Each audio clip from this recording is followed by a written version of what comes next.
directly into this hot mixture. Right. So we're going to temper it. But the other recipe, you don't do that. You just put it all in the pot.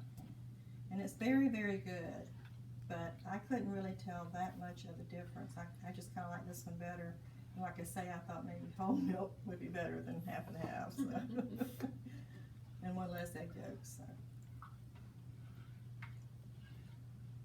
There must have been a reason why they changed it. I don't really know.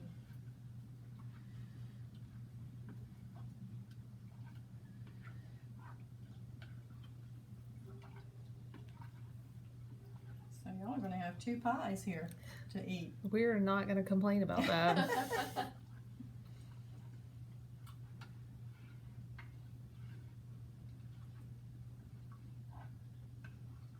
Yeah, nobody complains on cooking days. No.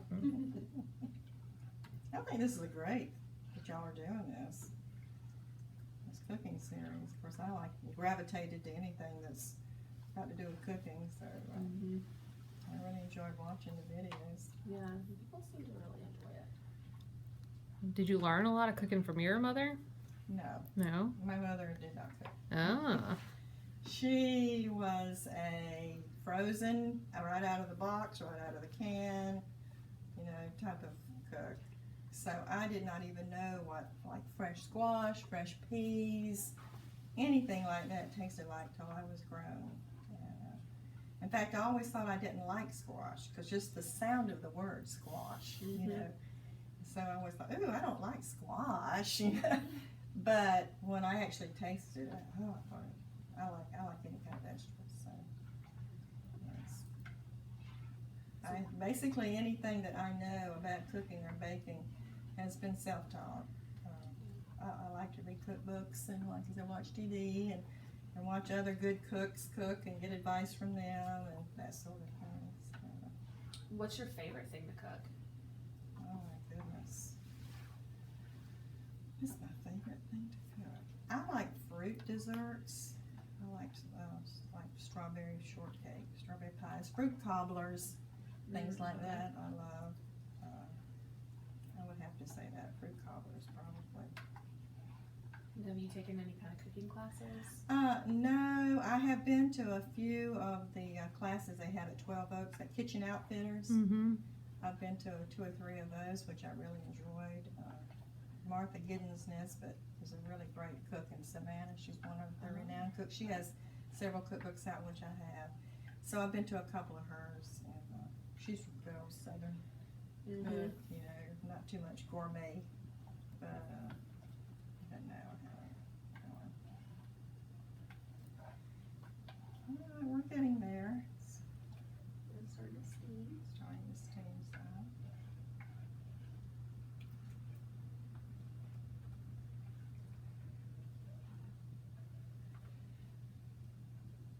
You know what? Yeah, I did. I was going to say, if I see this thing with cornstarch, maybe I put it in there. Actually, I have a smooth top range at home, and it's kind of slow too. So this is not unusual here.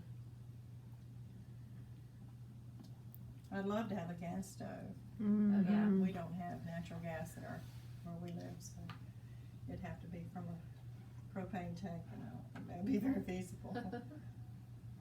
All right, it's starting to get thick. You can kind of tell it's thickening up.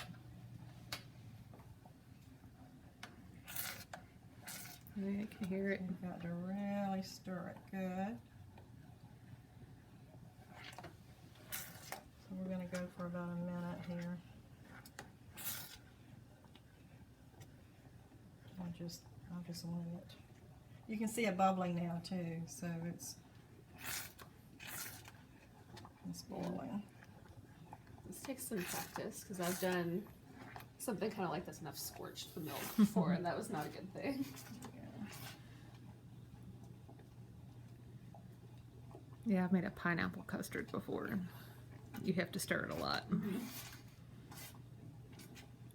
There's no dealing with children or anything else while this is going on. I was going to say, you can't be distracted. Turn this down a little bit. Okay, now we're going to temper the eggs. And it's really not difficult. You're just adding just a little bit of your hot Right into mixture the in right egg into your mixture, egg right. yolks.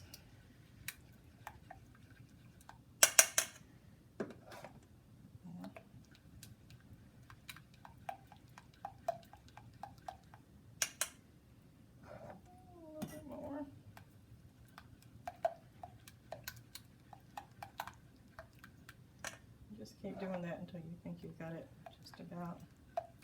Is there a Right. way to tell when it's ready to pour it all into the milk, or? Well, you have to just, once it starts bubbling and Uh-huh. it's thick, then you cook it for a minute, and then you put your egg, add your egg yolks. Is that what you're asking me?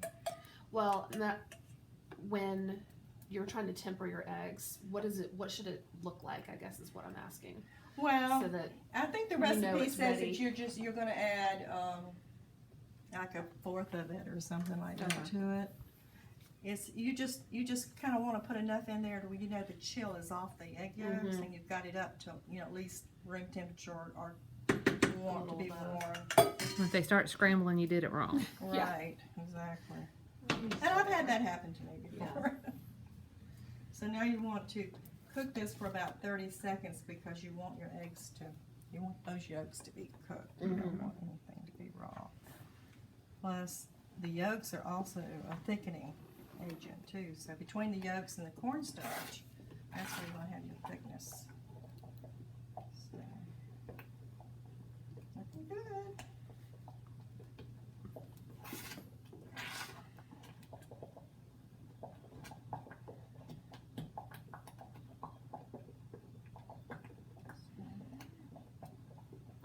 That's probably been about 30 seconds.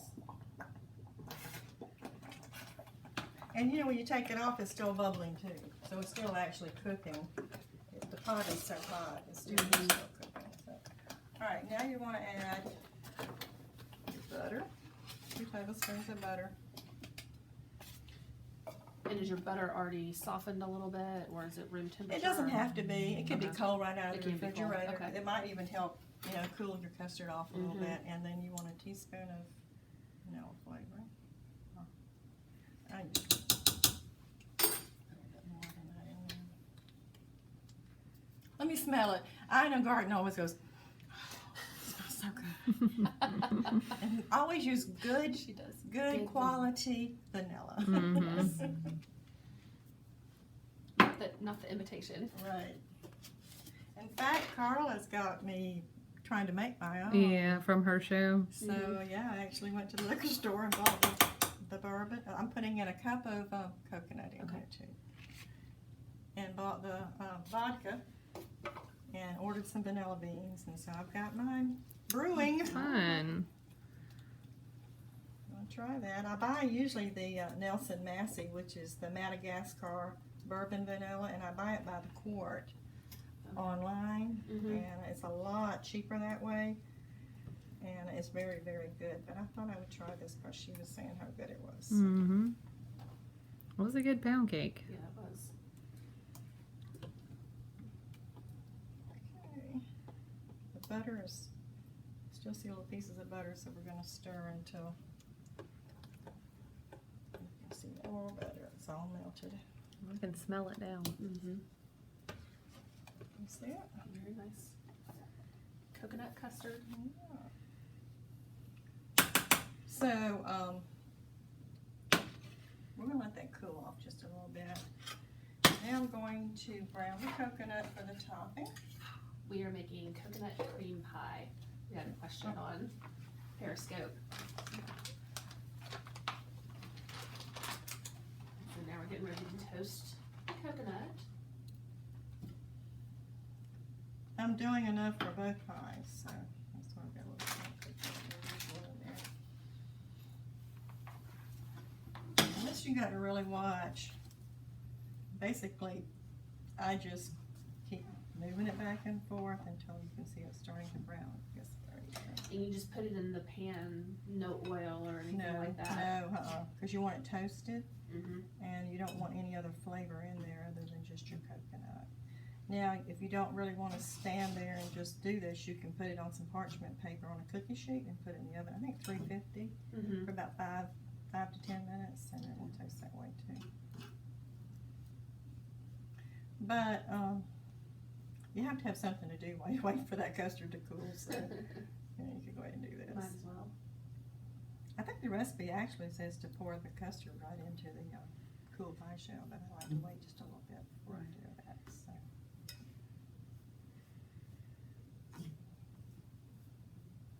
will take. Once it starts browning, it browns in a hurry. So you have to really watch what you're doing. I can hear it sizzling. And buy a good quality coconut too. I bought like the store brands, which is probably okay for some recipes, but they tend not to be as moist as like Baker's or you know, one better coconuts. So.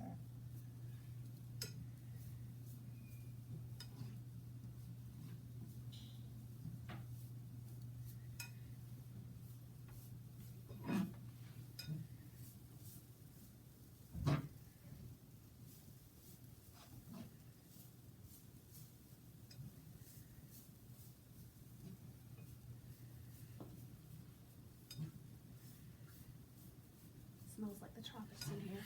Mm-hmm.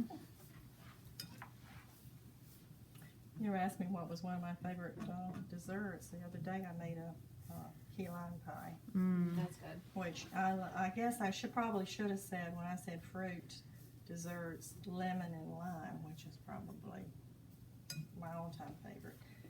But I did do that, and I read something I didn't even know about the key lime. When you're making key lime pie, is not to put that lime juice in with the eggs at the beginning. Is that curdles them? It actually cooks the Cooks them? egg. The Yeah. acid. Yes. Yeah. And a lot of recipes say, well, just put it all in the bowl and mix it all together. And it said, no, not to do that. To gradually, you're going to gradually add it. So, that was interesting. Okay, it's starting to turn a little brown. So it won't be long.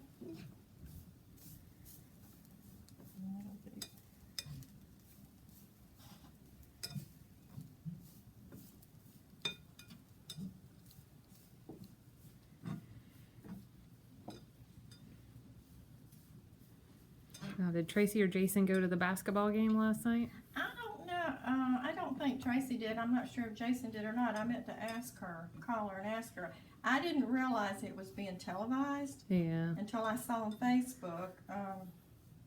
Joan Edge put on Facebook that you could see it on Channel 9. Mm-hmm. Yeah, it was on Georgia Public Broadcasting. And of course, by the time I saw it and I turned it on, there was 1 minute and 48 seconds left. Well, that was Connor probably had the already best gone part to of the bed. game. He'd already gone to bed, but I tell you, it was still a nail biter because they were only like 2 points ahead at that point. I was a nervous wreck just watching it for that length of time. I was so proud of those boys. Yeah, one of them got an offer from Georgia today. Really? Mhm. Oh, great. Yeah. I was happy for the coach. I didn't realize this was his first year. I didn't know it was his coaching first year at, either. Liberty County, I think that's what they said. He's only 24 years old. That's really good. That's great. Okay. We'll stop there. This has got to cool. I'll cool it just on a paper towel. Because you don't want to put hot coconut on top of the whipped cream that I'm going to whip, because it'll break the cream down. So let me just cool this off.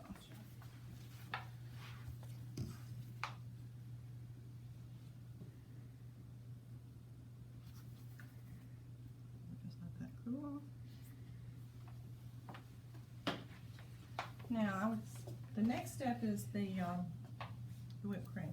I guess we can go ahead and put the filling in the pie.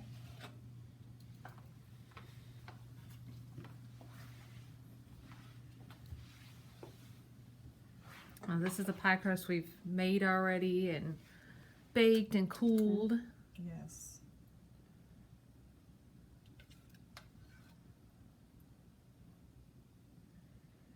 A little bit of filling left over.